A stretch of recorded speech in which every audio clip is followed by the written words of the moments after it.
ભાવનગરમાં ગાંધી જયંતિ પ્રસંગે કેન્દ્રીય નીમુબેન બામભણિયાએ રાષ્ટ્રપિતા ગાંધીજીને સૂતરની આરતી પહેરાવી પુષ્પાંજલિ અર્પણ કરી વંદન કર્યા હતા। ત્યારબાદ કલાકે ગાંધી સ્મૃતિ ખાતે તેઓ અને કાર્યકર્તાઓ સાથે ખાદીની ખરીદી કરી હતી અને સફાઈ અભિયાન અંતર્ગત શ્રમદાન કર્યું હતું। અંતે સરદારનગર ખાતે આવેલા ઝવેરચંદ મેઘાણી હોલ ખાતે વડાપ્રધાન નરેન્દ્રભાઈ મોદીના લાઈવ કાર્યક્રમને નિહાળ્યો હતો।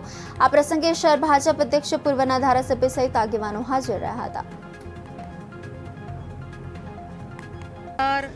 સૌ આજે અહીંયા ઉપસ્થિત થઈ અને મહાત્મા ગાંધીજીના ચરણોમાં સતસત નમન કરી પુષ્પાંજલિ અર્પણ કરી છે।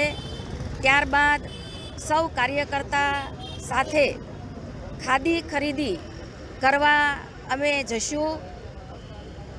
વોકલ ફોર લોકલ જે નરેન્દ્રભાઈ દેશના વડાપ્રધાનનું અભિયાન છે એને પ્રોત્સાહિત આપવા માટે અમે સૌ ખાદી ખરીદવા જવાના છીએ।